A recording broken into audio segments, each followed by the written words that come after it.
sheriff's flashcards. Okay.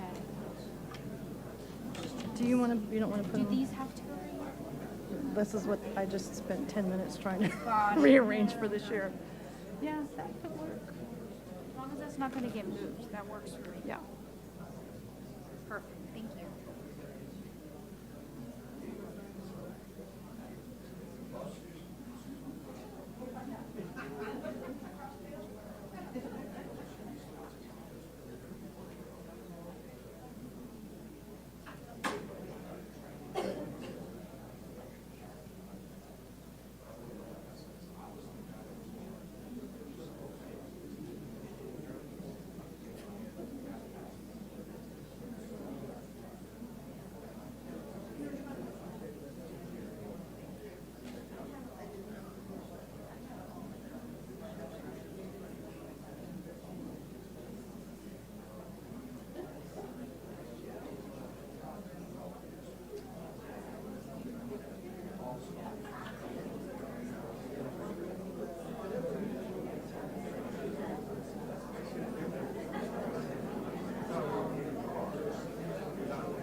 they want. On the spot? So there's a black piece of tape, so we'll On just it? find whatever black piece of tape you need.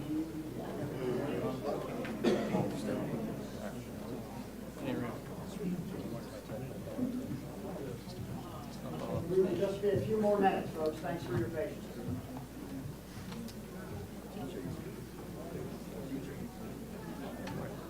By the way, starting Monday, the new sheriff on a shelf will be on sale here.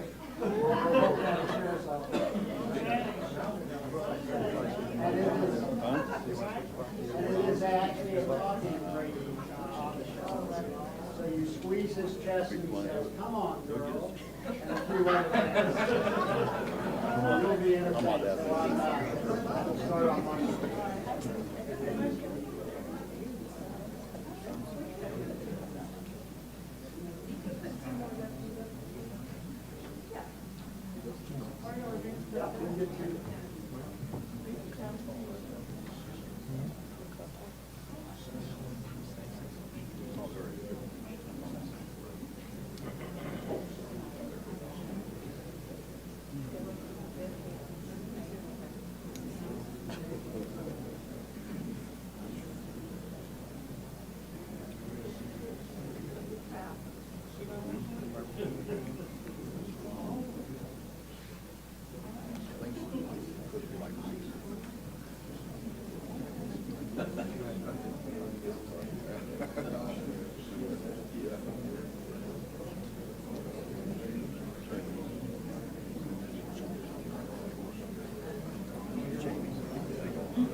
Everybody's going to shift so that there's nobody standing right behind the phone.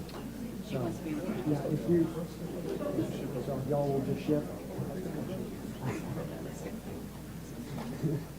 And that will be, that's perfect. And is everybody in the gap? You can be a little bit in the gap. Yes, you're good.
I have to think about it.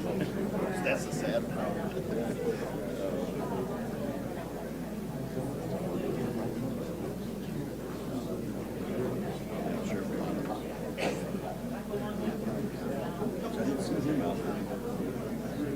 I'd say he's not out here.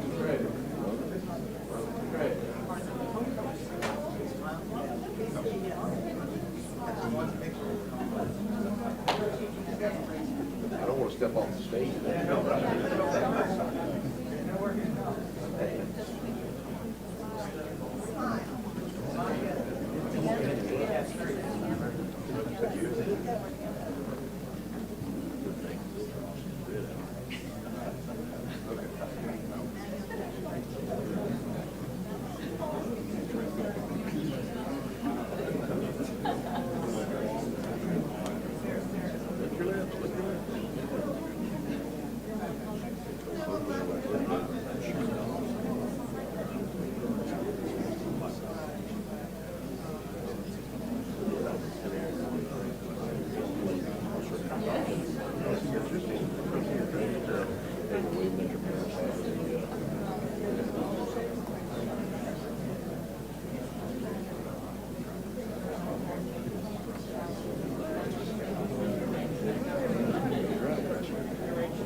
Couldn't you arrange like a snack kind of thing? Like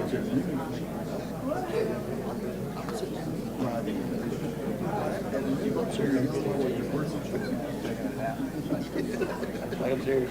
She's like an apple for my lunch. I don't know.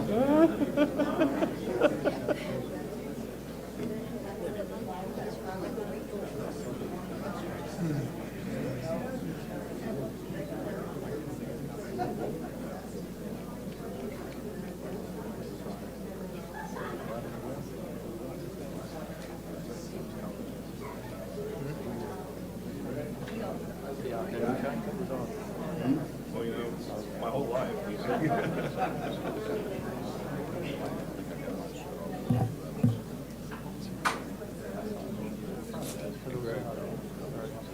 Greg.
Thank you.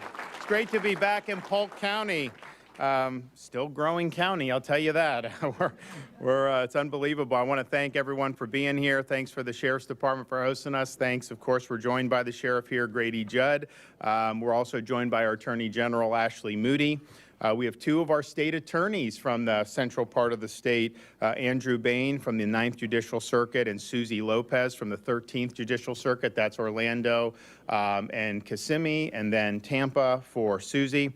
And then we've got Sheriff Wayne Ivey from Brevard County, Sheriff Chris Nacco from Pasco, Hardy County Sheriff Vent Crawford, and then Paul Blackman from Highlands County, the sheriff there. I want to thank all the sheriffs that are with us here today and throughout the state for the great work they have done. The reason why Florida is a law and order state is because they are there every day working hard with their deputies. We also have FDLE Commissioner Mark Glass, Florida Department of Highway Safety and Motor Vehicles Executive Director Dave Kerner, Senator Colleen Burton from right here in Polk County, and then representing Sheriff Chad Cronister from Hillsborough is Joseph Marr. He's the Chief Deputy, and I want to thank what they have done. So there's a lot of things that we have constantly beat the drum about, and we're going to talk about the law and order and some of the success that we've been having recently. But first, let me just say, I want to offer my congratulations to Lake Mary Little League for winning the Little League World Series.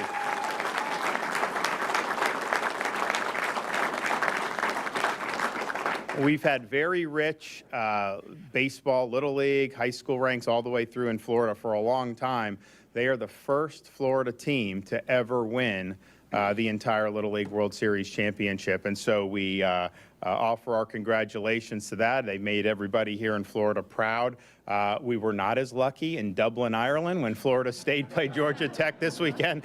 My wife and I were there, and our kids were not happy with that outcome. But you know, you live and you learn. And so, but congratulations to Lake Mary. We're really proud of what you've done. We're also proud that the state of Florida has achieved a 50-year low in the crime rate. And that's not happening everywhere in this country. And in fact, this is something that the opposite was happening for many years throughout the country. So we are 50-year low in the crime rate. We're the #1 state for net in-migration. Of course, here in Polk County, you see that. And I always remind people, I'm not asking anybody to move to Florida. I mean, we have a lot of people, and it's not that it's good or bad. It's just, you know, it's a free country. And people leave, and one of the reasons I think they've left some of these other areas is because they haven't supported law enforcement. They have not held criminals accountable, and consequently, they put the people of their communities at risk. And that's unacceptable here in the state of Florida. So we have the immigration. We're #1 in new business formations. They just released the credit rating a couple months ago. Highest credit rating, you know, you can have better than the federal government that we've had for most of our term. We have the lowest per capita state debt anywhere in America, and we also have the second lowest state per capita tax burden anywhere in America. So there's a lot of good things. #1 in education 2 years in a row by U.S. News and World Report, all 50 states, and #1 in higher education, public higher education for the last 6 years, which is something that's really, of course, I say yes, Polk, yes. So there's a lot of good things. We did the school choice program. We've done this and that. You are not going to have strong economy. You're not going to have strong education if you do not have public safety. When you don't have public safety, everything else starts to fall apart. We've seen that happen in other parts of this country where people have been elected and have turned their back on law enforcement. We've even had people get elected to prosecutor's office who decide their job is to put criminals back on the street instead of getting them off the street. So those results have been poor consistently across the country when that's been done. Contrast that to what we've done in Florida.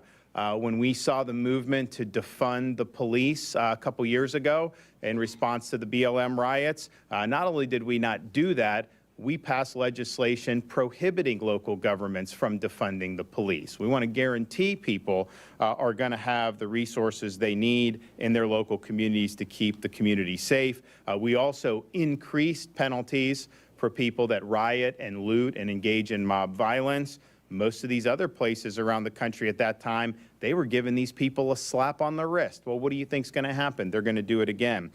We have also made sure that the people that wear the uniform know that they have the support of the state of Florida. For 3 years in a row, we did $1,000 bonuses to every single sworn law enforcement officer and firefighter and first responder in the entire state of Florida. And that's a lot of people. I mean, this isn't just bonuses for a few hundred people. So we were proud to be able to do that. We also established a law enforcement recruitment bonus program, $5,000 for new recruits. And so you have people that want to come from Minnesota, let's say, because they're not supported. They can come to Polk County, and Grady can give them a $5,000 signing bonus for signing up to be here at the Polk County Sheriff's Office. And we've seen that happen all throughout the state. And it's not just for people coming from other states. You have young people that decide to go into law enforcement. If they make that plunge, then they can get the $5,000 signing bonus as well. So we're proud that the legislature has continued to re-up that. It's really, really meaningful. We've also increased penalties for drug dealers by increasing the mandatory minimum sentence for trafficking deadly fentanyl.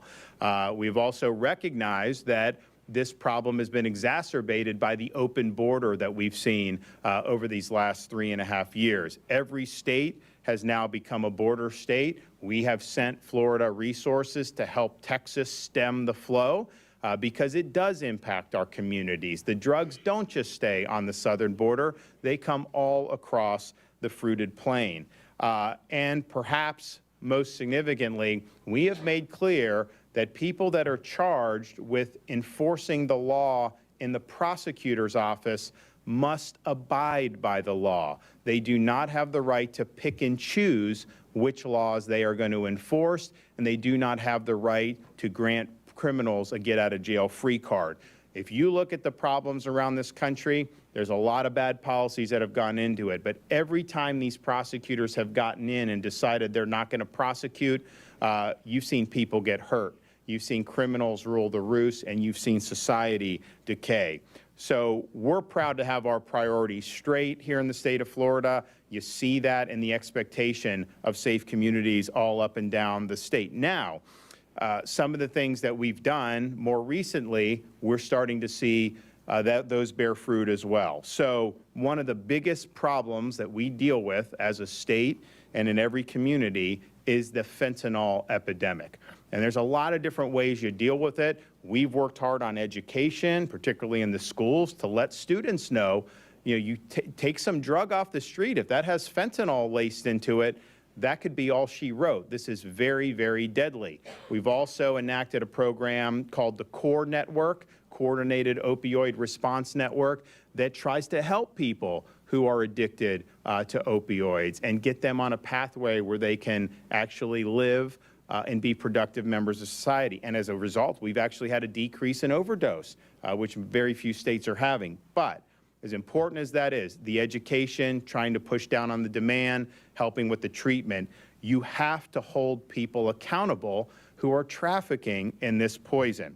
And so last year in 2023, I approved $20 million in funding for Florida's State Assistance for Fentanyl Eradication Program administered through FDLE. We call it the SAFE program.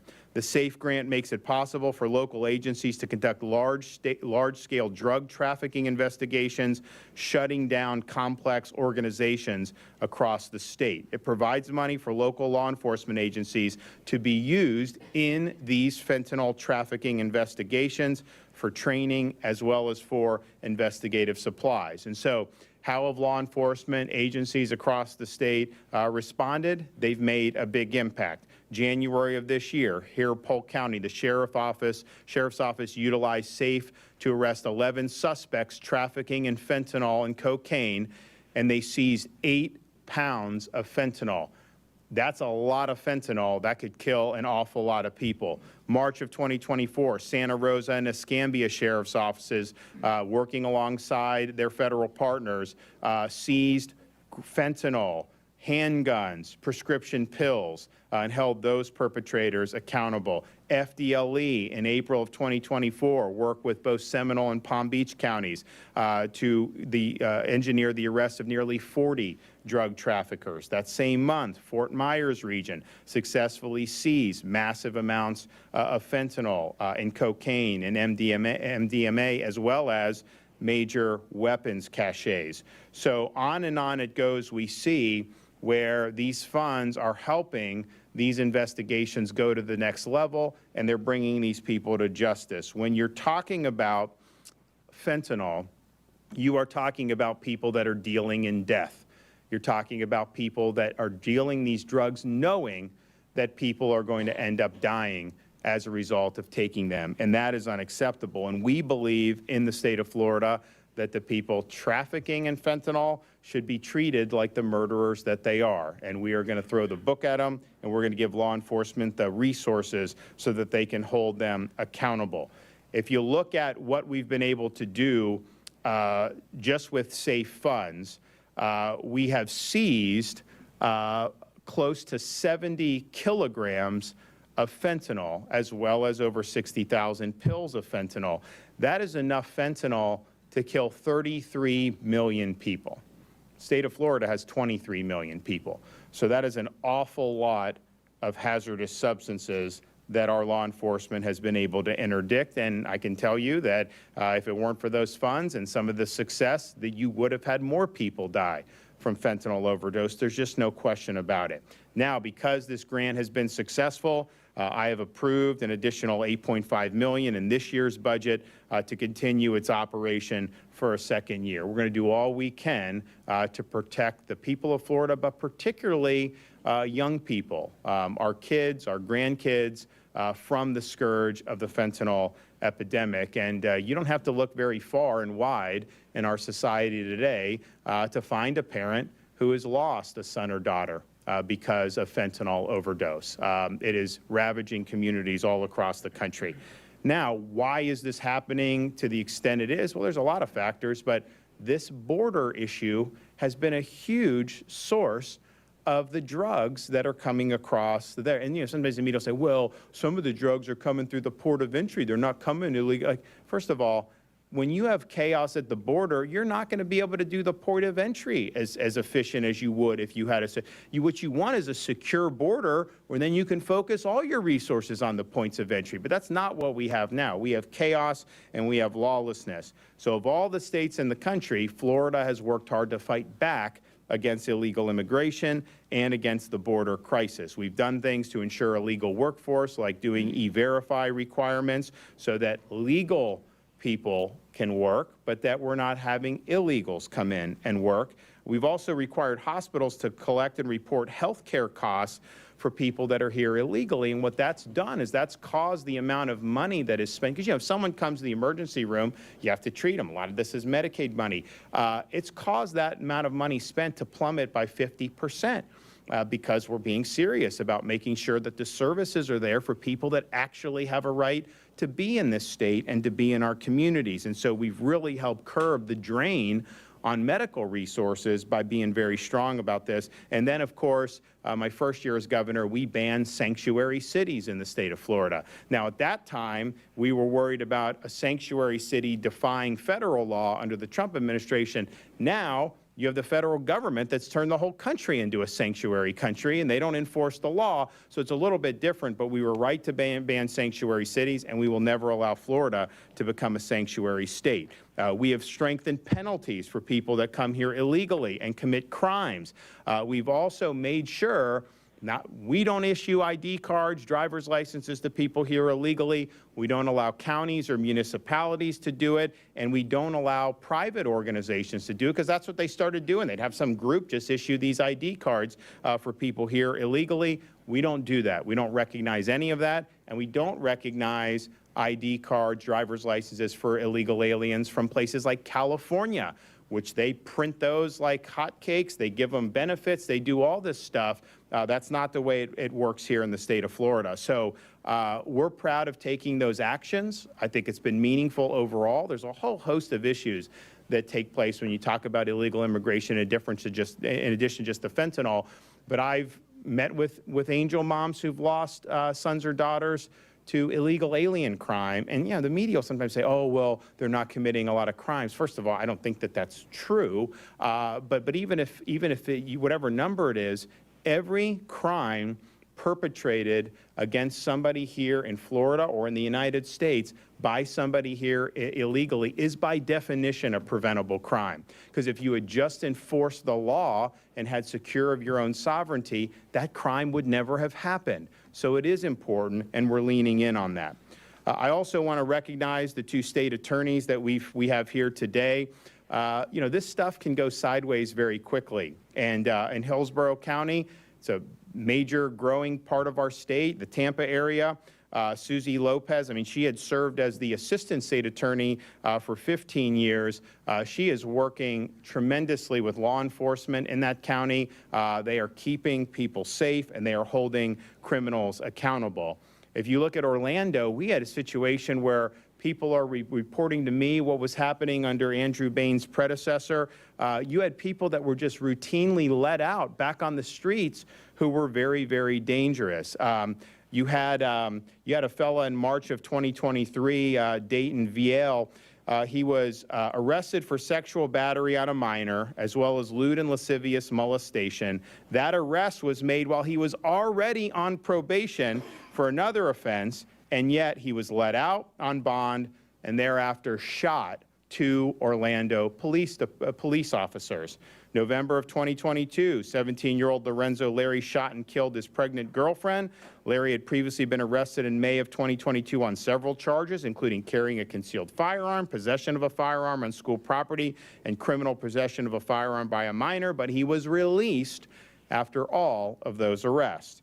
And then in October 22, minor was arrested on first-degree murder charges with the firearm. That shooting was captured on video. 1 month later, State Attorney Bain's predecessor inexplicably filed a petition to reduce the charge to mere firearm possession, and that individual was placed on probation. So these decisions have really significant consequences. State Attorney Bain has reversed that disposition and is holding criminals accountable. And that is what we expect for people who are involved in law enforcement. Don't turn criminals back on the street. Don't let the inmates run the asylum. You need to care more about protecting the general public and innocent people than you do about coddling the criminals who are causing so much problem in the first place. So thank you for doing that. If you look around the country, Los Angeles, they have one of these progressive prosecutors. They are up in murder 56%. Since their current prosecutor took office. That is not an accident.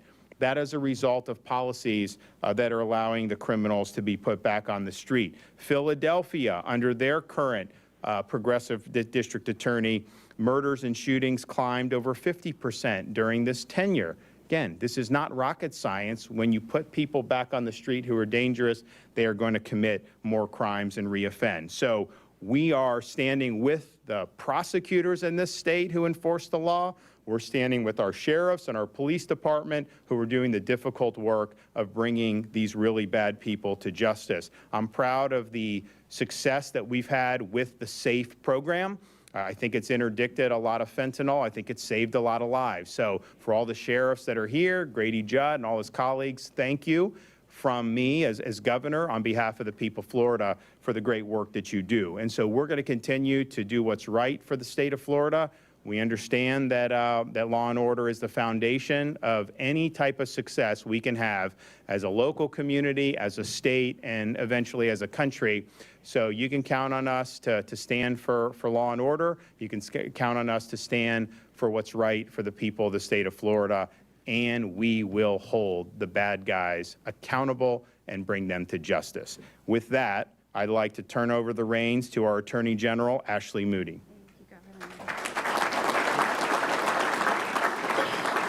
Thank you so much. And the governor rattled off some amazing statistics in terms of our crime rates here in Florida as compared to the rest of the nation.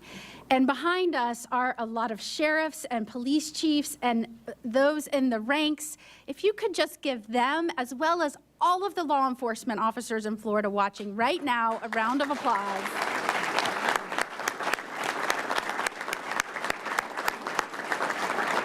They wake up every day not knowing how that shift will end. And for those of us that sign up to be representatives of the people and do these jobs, we don't do that every day. And that deserves the respect and admiration of all Florida. And so thank you for helping us do that. You know, you heard the governor talk about Florida and how different we are from other states and what we're seeing as a result of that. You know, we lead in net migration. Businesses are being created here at record rates. We're breaking tourism records. And you heard him say that's not by accident. It is not by accident. It is because of accomplishment. And that accomplishment is based on good policy decisions, but it doesn't stop there. Because you can have folks like us stand up here all day long and talk about good policy, which is what we see a lot around this nation, even in the States sometimes. It's about policies and the hard work of implementing those policies, because policies without implementation are nothing. And the same holds true for enforcement of our laws. We can have the best laws on the books. In fact, since this governor got in office and our great legislative leaders, with the help of our law enforcement officials, we've strengthened our retail theft laws. We've tightened up our bond and bail laws to make sure repeat and violent offenders aren't on the streets.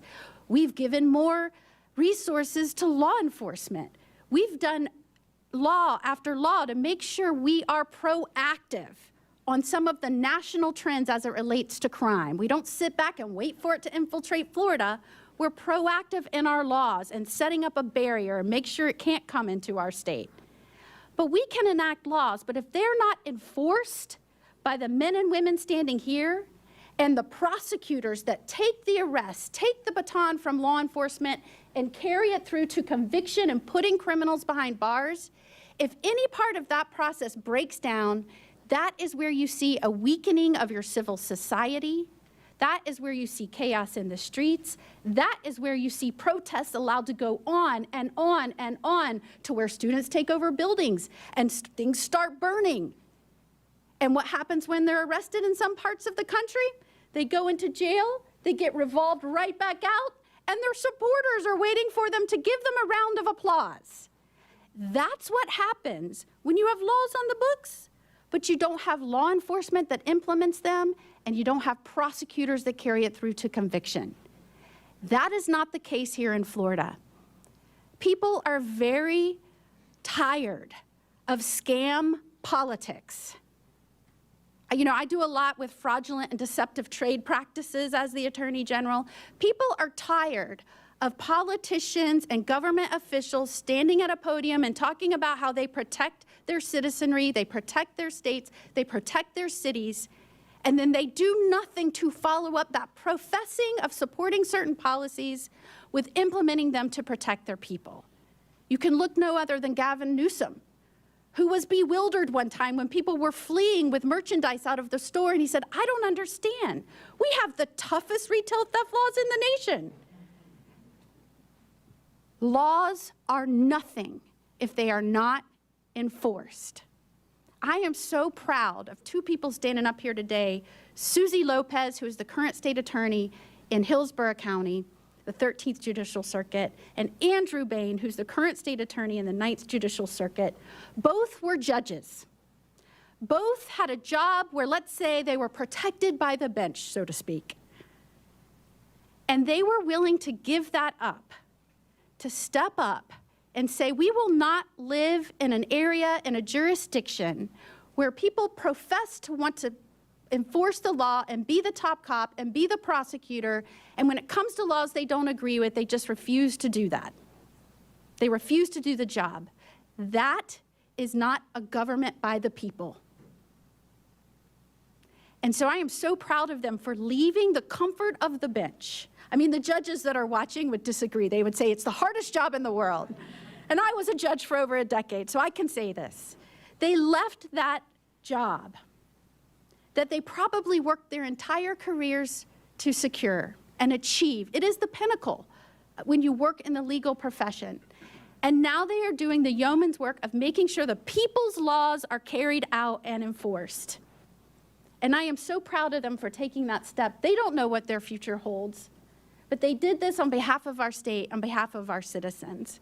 Because what these politicians, these scamming politicians, some of which say, I want to protect the public, and at the same time will support criminals or even bail out criminals and turn their backs on law-abiding citizens, that is not the separation of powers. That is not the people's laws being enforced. That is not how you operate a free society under a rule of law. And these people know it, and they have the courage to step up and said, put me in the game. I don't want to be a referee anymore. I want to be in the game and do the people's work and enforce their laws for them, because those folks that were in there before me weren't doing it. I am incredibly proud of their bravery. I'm incredibly proud of their efforts thus far. And let me just say about our governor and our legislative leaders.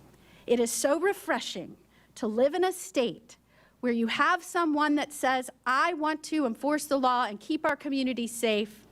I'm going to be proactive about laws, and then watch him and our legislative leaders go to work. In fact, our sheriffs and our chambers did a study because they saw how different Florida was from other states in the nation. And they called it Building Stronger, Safer Cities. Avoiding dangerous policy off-ramps to secure Florida's future success. And it outlines exactly the main reasons Florida has gotten it right. We don't defund our police. We don't decriminalize crimes like drug offenses or theft offenses. We don't allow rogue fake prosecutors to stay in office. We don't allow a revolving jailhouse door and put criminals and repeat offenders and dangerous offenders back on our streets. We hold people accountable, and as a state and as a community, like we started off doing, we support and prop up our law enforcement professionals as a whole.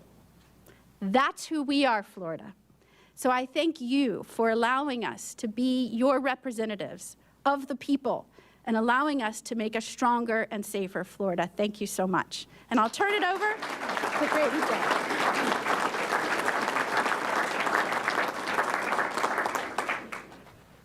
Thank you, Governor and General. Do you know good things don't just happen? People make good things happen, and it starts with the leadership at the top. I can tell you that Governor DeSantis is absolutely the very best. We know he has our back. We know the Attorney General has our back. We know our state attorneys have our back, and what we are doing is we are serving the people. I go all over this county. I talk to people that are Democrats, Republicans, independents, not registered, criminals, non-criminals. They all tell us the same thing. They interact with me. They want to be safe and feel safe. And it doesn't make any difference who they are. This is not a political issue, it's a right issue. Well, I want to applaud Governor DeSantis. You see, because of the safe money, we can seize fentanyl. Now, they've made this fentanyl look like oxycodone. So there are those that think, well, I'm buying oxys illegally. Well, no, absolutely you're not. You're buying fentanyl. What's interesting about that, since January of 23, the Sheriff's Office only in Polk County with our colleagues, FDLE and our different Sheriff's Office and police departments working undercover operations, just in this county has seized enough fentanyl to kill every man, woman, and child in the state of Florida. Because it not only comes in that form, but look at this. That's all the fentanyl that it takes, 2 milligrams to kill you. Over 250,000 people have died in the United States since 2018 from overdoses of fentanyl. That is shocking. It's coming to us across the border from Sinaloa, Mexico, where they put it together. I want you to think about this a minute. If any other issue had have cost 250,000 lives in the last 6 years, this nation would be outraged. Well, why aren't we outraged about children dying? It's coming across the border. The governor spoke of the border. I want to show you, this is an unsecured border. Even those that are tone deaf can see that you can come into this country without obstruction. Heck, they come in without obstruction and then turn themselves in to be processed. We call it catch and release, and then walk out the back door with a notice to appear, which they never, ever show up. But let me show you a secure border. Do you see anybody crossing this border? No. The governor of the state of Florida is there. I'm there. Sheriff Ivey's there, the Attorney General's there, Sheriff from Arizona's there, and there's a secure border. Do you know how this border got secure? This border got secure because we were standing there. Not one person crossed the border when we were there. That's how easy it can be to stop this inflow of fentanyl, this inflow of human traffickers that are indenturing young girls into being victims of human trafficking. Listen, folks, I want you to talk to a mother or a father whose child was smuggled into this country for prostitution. I want you to talk to a mother or father who lost their child from an overdose of fentanyl, who thought that, well, they were just taking an oxy, which, even though illegal, shouldn't kill you. But the reality of it is, in this state, you're safe and you feel safe because, guess what? It's important to understand that good things don't just happen. But here's how easy it is to get across the border. You don't need cross trainers. You just need border crossers. You see, you don't need technology. You don't need a major plan. All you need is these. And then you can walk across the border unobstructed. Or you can run across the border unobstructed. Or you can tiptoe across the border unobstructed. And you know what? This is all it takes to get into this country. And they're coming here by the millions to kill your children. We have a governor that says no. We have an attorney general that says no. They have stood up. They've been the leaders. They've provided us the tools. And this community has provided the strength and the support. You see, you're the government. We're only the representatives. Our promise to you is we'll continue to put bad guys in jail. Governor DeSantis, we're successful of backing these guys up when it comes to selling fentanyl because of you. God bless you. And by the way, we got to sign these. We're going to auction them off and give the money to the charity, okay? All right.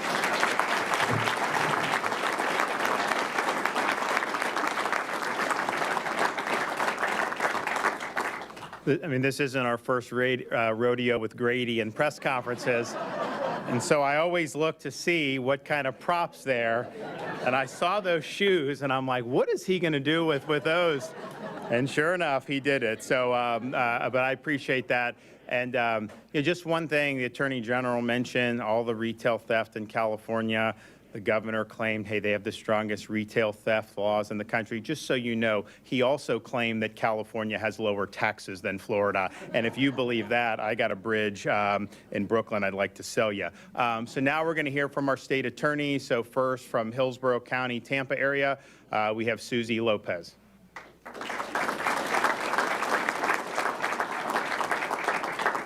Thanks, Governor. I'm Hillsborough County State Attorney Susie Lopez, and I am proud to say that over the last 2 years, we have righted the ship in Hillsborough County.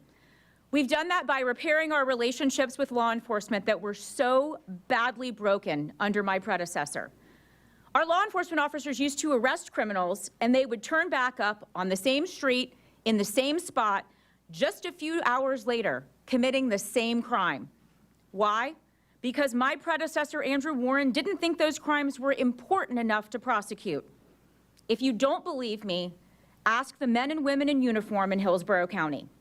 The truth is, all crime is important to fight, because whether you're committing retail theft or an act of gun violence, you will be held accountable under my watch in Hillsborough County.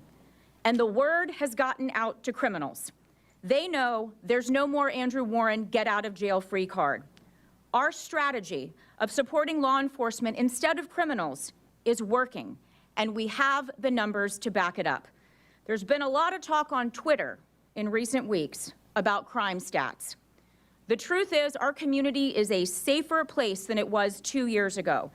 The numbers I'm about to give you are brand new, literally hot off the presses, and they come straight from our law enforcement partners. This year alone, the Hillsborough County Sheriff's Office has achieved a nearly 15% decrease in overall crime. Sexual battery is down 46%, robbery is down 27%. In Tampa, the largest city in Hillsborough County, we have seen a 10% reduction in overall crime. Violent crime with a firearm is down 11% in the city of Tampa.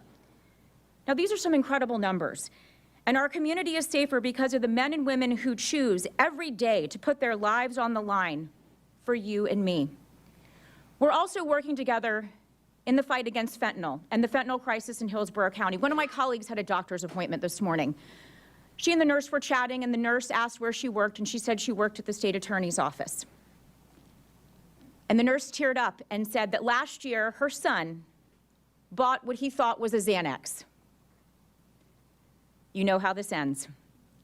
It wasn't a Xanax, it was fentanyl, and her son died. Fentanyl has touched every office, school, church, business in this county and every other county in the state of Florida. But the good news is fentanyl overdose deaths are down 8% this year. Prosecutors in Hillsborough County are going after drug dealers to hold them accountable for selling this poison, because that's exactly what it is. It is poison.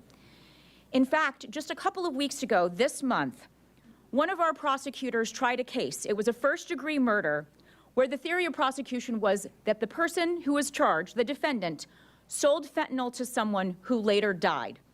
First-degree murder, as you know, carries a mandatory life sentence. The jury came back and found that defendant guilty as charged, and that man will serve the rest of his life in the Florida State Prison for selling that poison to that young man. Drug dealers in Hillsborough County now know, and they know they're going to be held accountable. Everyone here today standing with me stands together in the state of Florida because we all want one thing. We want law and order, a peaceful community. We want a safe place to raise a family, open a business, or simply to enjoy retirement. We stand together, all of us from different jurisdictions, because the bad guys don't care about where the county line is. Drug dealers who sell in Hillsborough today, God love them, they may sell in Polk County tomorrow. Crime knows no boundaries. They'll deal with Grady Judd in Hillsborough County, they'll deal with the Hillsborough County Sheriff's Office in Hillsborough. We will hold you accountable no matter where you are. But if we don't work with our law enforcement partners, we go back to a time when we were holding the hands of criminals instead of victims. Now, I realize what our law enforcement community has done by reducing violent crime. That is an incredible, incredible feat. And I will stand with them, and I do stand with them every day to make sure we continue the trend in that direction. But we all know that these numbers don't comfort a crime victim. It's why I've committed to personally meeting with every single family who's lost someone as a result of a crime in Hillsborough County. They used to get a form letter in the mail that said thoughts and prayers. That's not good enough for me, my administration, and certainly not my community. I've met with over 130 families who have lost someone as a result of a crime, and these are crimes going back as far as 2018. So for the last 6 years, I've had the honor of sitting with these families to make sure that they know who it is that's fighting for them and fighting to get justice for their loved one. The truth is, the best way that we can support crime victims, though, is to work hard to make sure there are no more crime victims. We do that by working with our law enforcement partners every single day to hold criminals accountable. We don't experiment with the law. We tell people what the law is, we expect them to follow it, and we will hold them accountable. Thank you to Governor DeSantis for your strong leadership, for giving prosecutors and our law enforcement officers the tools that we need to fight crime in our community and to make our community as safe as it can be. Thank you.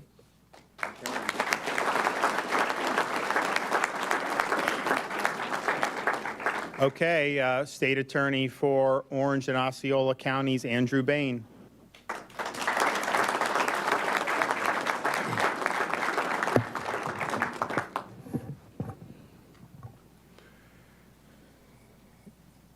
Good afternoon, everyone.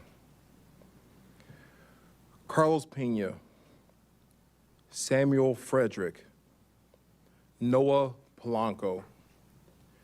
These are 3 victims of the fentanyl crisis that plagues our community. Late last month, our grand jury in Orange County because of the work between my office and the state attorney's office in the Ninth Circuit and the Orlando Police Department and Orange County Sheriff's Office combined to work together to remove one of the most dangerous gangs off our streets. We weren't able to save these 3 lives, but I promise you, we will hold the people accountable for losing them.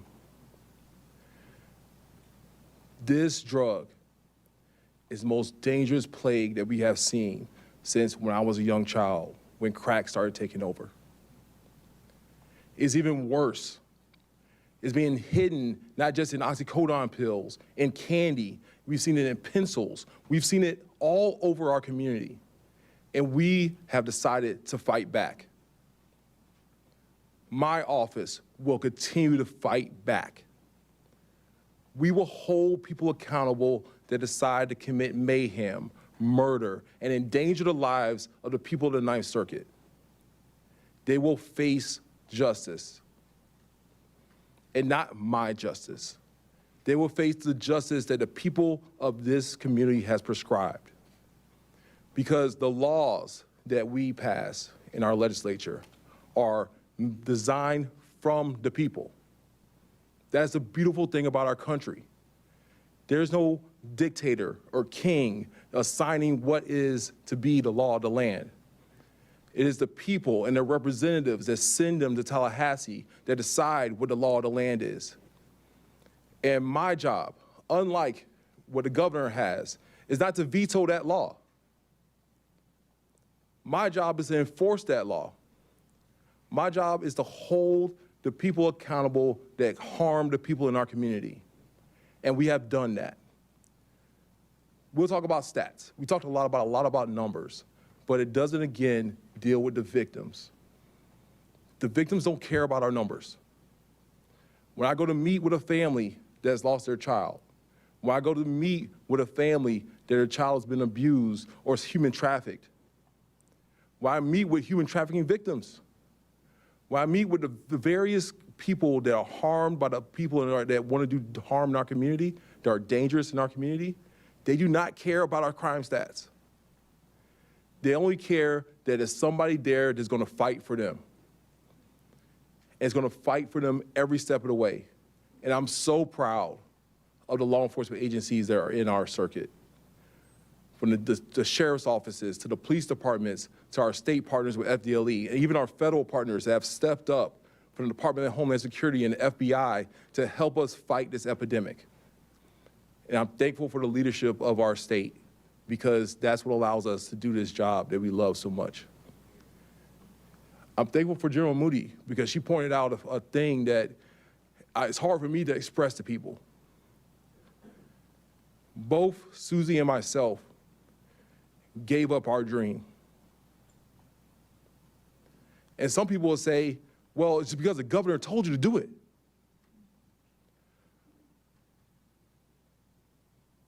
I'm a 6'4", 350-pound black man. Do you believe that that the governor telling me to do something is what's gonna move me to do something? I did it because what I saw on a daily basis from where I sat on that bench was horrific, was a tragedy. The continuing victimization of the people of our community was something that I could no longer stomach. And I had to do something about it. I could no longer sit there behind my comforts of my black robe and behind that bench and say, well, it's not my problem. It is everybody's problem. And I built my career before this on protecting the people around me. And I will always be the person to step up first to say, send me, I will be there for you to protect you. And we will continue to do that on a daily basis of the people in my office. And that's what I commit to doing when I tell my people that work for me, the 400 people that work for the state attorney's office that I love, I go to war for every single day, that we will be there to fight for you. And that is what is the most beautiful thing about doing this job. And I want to thank everybody that's behind me for the courage that they have every single day to do the leadership and the job that they do.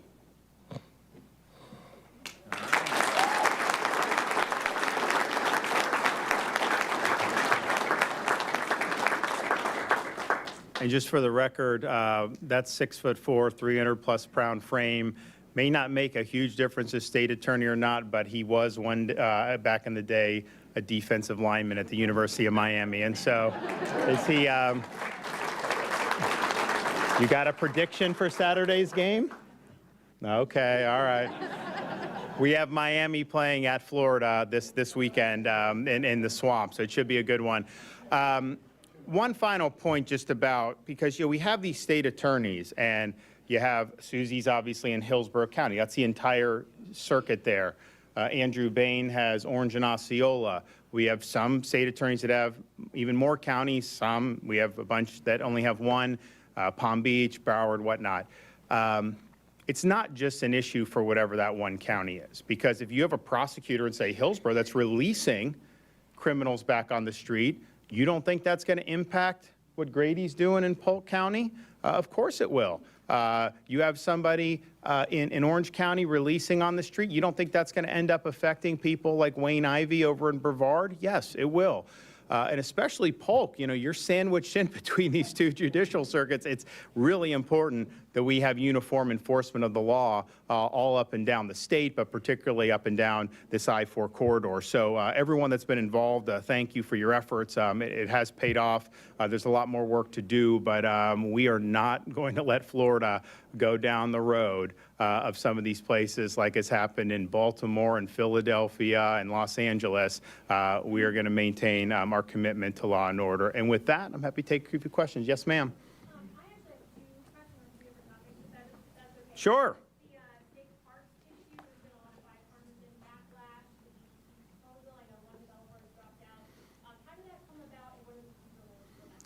So yeah, so this was something that was leaked. It was not approved by me. I never saw that. It is, they're going back to the drawing board, talk to your local communities. Here's the thing. I'd rather not spend any money on this, right? I mean, if people don't want improvements, then don't do it. And so that'll be something that citizens can be able to do. They're not doing anything this year. They're going to go back and basically listen to folks. A lot of that stuff was just half-baked, and it was not ready for prime time when it was, and it was intentionally leaked out to a left-wing group to try to create a narrative. Since I've been governor, we've added over 250,000 acres to conservation land. We established a Florida wildlife corridor. So we've done a lot of stuff. And on the state parks, if there does need to be improvements, we're not going to take away any green space. We have an existing footprint, and you do. But I mean, if we do nothing, then that's fine with me. Now, the one issue of the folds of honor. So first of all, we're not getting into the golf course business in the state of Florida, but we had one charity, Folds of Honor, which uses golf to be able to raise money to support the families of fallen service members and injured service members with scholarships. And they also do that for first responders, those killed in the line of duty and those injured in the line of duty. And so they had a proposal. It wasn't approved yet. There was a lot of vetting that needed to be due to take this abandoned military base in Martin County, convert it into something that can be really nice, that would make the general public be able to afford doing it, because this stuff can be expensive, and then take the proceeds and use that to fund the scholarships for the military families and for the first responder families. But that is what they're doing. It wasn't like they were going to make a lot of money. Now, they're not in the business of courting all the controversy. So people down there, a lot of them were upset about it. Some was misrepresented as if they were going to try to take away all this unspoiled land. No, there was almost 1,000 buildings on that base back in the day. There's still some of the remnants of it. But be that as it may, they've withdrawn that proposal. That was the only thing we were interested in, just because it had the connection to the military stuff. So that's done. Now, Folds of Honor, I think they've done a lot of good work. And so it's not going to work in a state park, and it may not work anywhere in Florida where you're getting new land and kind of doing it. But what I think they could potentially do is take some of the existing courses that have been run down or abandoned, raise a bunch of money, make it something nice, and then use that to help military and first responders. We saw an example of that in West Palm Beach. So they had an old municipal course that had basically closed. because it just didn't have support. It wasn't financially viable, so the city closed it. So you had a group of guys in Palm Beach area. They raised $50 million. They sunk it in, created a whole new course. They have like a 9-hole lighted thing, a driving range. They have all these programs for youth. They have really low rates for local residents because, let's face it, people talk about Florida having a lot of golf courses. Most of those are private courses. You know, if you're a police officer or you're a teacher, you're not necessarily being able to go to a lot of those places. And so what they've done is those local residents, they don't have to break the bank, and the kids are now involved in it. And it's become like a community place, and they call it the park at West Palm. Now, that required a lot of resources, and it wasn't government money. They raised it. But that is a really, really good model. And if you can replicate that, I think it would be really, really good. So maybe if that group found a facility that was run down and rehabbed it, you know, that may be something that would work out. But I'm definitely somebody that wants to be able to provide opportunities for kids that may not be able to afford all kinds of outdoor recreation, all kinds of sports, and just rank and file members of the general public. I mean, you ought to enjoy all these different facets of life without having to break the bank. And I think one of the things is, just as a parent with kids and families around the state, there are things that are just very expensive now. If you look at the parks and some of these other things. And so I think what they did in West Palm was really, really impressive. I don't think there's been anything like that anywhere in the country that has met that degree of success. But that was not government money. That was a bunch of people that raised a lot of money, and they made the economics work because they did it. And your second question is? Your response to a petition calling for Manatee County Supervisor of Elections After one of your appointees to be removed from office after he lost his seat and then fired top staff. So I don't know the details of that. I mean, obviously, if people lose election, then they'll have someone else come in on the heels of that. So it seems to me that the voters will take care of that one way or another. Governor, given you call this idea half-baked and not ready for prime time, are you going to do some more oversight on the office to find out how these plans are happening and how they're getting to the point? So it's my understanding, so there's some of these things like people have requested improvements for different things. Some of the campsites, all these things. Like, look, as governor, I'm not refereeing how big this campsite is or that. I mean, it's just not things that I've been getting involved in. But this was done intentionally, given to a very left-wing group to try to create a narrative that somehow, you know, the state park's going to become a big parking lot or something like that. That's obviously a phony narrative and was never true to begin with. But nothing has been approved, and they are going to go back and listen to folks. And as I said, as governor, I am totally fine to just do nothing and do no improvements if that's what the general public wants, and that's fine with me. Governor, what was your April 10th meeting with Polk about? So they talked about potentially doing something in the state of Florida where you had, they were going to honor the Tuskegee Airmen with a facility, and they were kind of in the stages of developing some ideas along the lines, and then helping the military families and helping the families of first responders. I think they've given a lot of money over the years. Of course, they have operations throughout the country where they've given millions and millions of dollars to fallen, the spouses and dependents of fallen service members, injured service members, and then they've recently expanded that into first responders. And so those are the types of things that we've worked awful hard on in the state of Florida. And if we can leverage some of these resources to do it, you know, that could have big benefits for the state. Now, not going to happen at the Camp Murphy site in Jonathan Dickinson, but maybe they will be able to find a site, maybe an existing course where they can rehab, show it some love. They're going to have to raise a lot of money. And even what they were proposing at Camp Murphy, the state was not going to give any money. They were going to have to raise tens of millions of dollars to do it. I don't know if that was ever even feasible, but the economics of this can be very tough. And so you need to be able to raise that resources if you want to be able to offer something to the public that doesn't break the bank. West Palm did it. But West Palm also has access to all those people living across the bridge on Palm Beach who can write big checks. We don't necessarily have that in every part of this state or every part of this country. Governor, two-parter as well, if you don't mind. First, I want to report out of Tallahassee this morning. State Rep. Grady Judd, blasting your recent trip to Ireland that you wrote out, calling it an anti-Semitic country. What is your response to that? So we went over there to cheer on Florida State against Georgia Tech and the Republic of Ireland.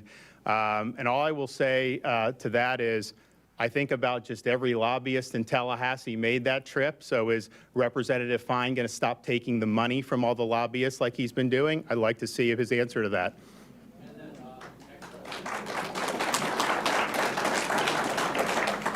want to talk about this LGBT travel info that was taken off the Visit Florida website a few days ago. Were you aware of those changes? I was aware after the fact. I mean, look, our view as a state is we're the best place to visit. We're open to all, but we're not going to be segregating people by these different characteristics. That's not how we've done business in any of the things that we've done, and that's just not how we're operating. So we have people from all walks of life that come. They enjoy the state of Florida, and that's, I think, the way, you know, the policy has been. So I'm not sure how any of that stuff started or this. I am aware of it now, but I think nothing really changes in the fact that Florida is going to remain a great place to be, and we're proud to have, you know, you've had over the years a lot of activist groups call for travel advisories against Florida just because they don't like that, you know, they don't like certain policies that we're bucking the left on.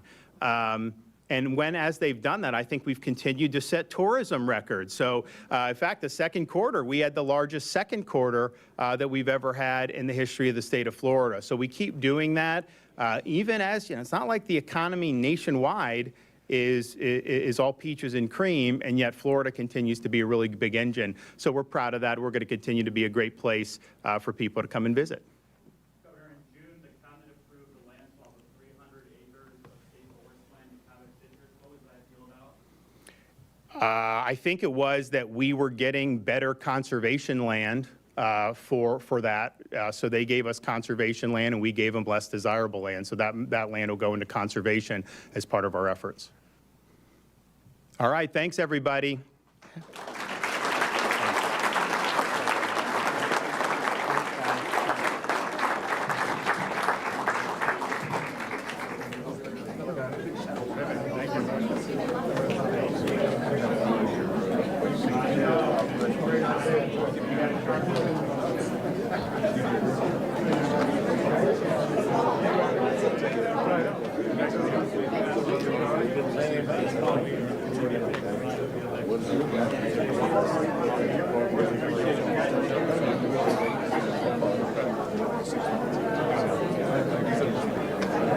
Sheriff, that was a little closer. Yes, sir. Great club. How are you? Doing well. I want to meet you at Southern Florida University. Okay. I'm an alumni. I know that, and that's why I want to make sure I introduce myself. And love to meet you sometime. Just talk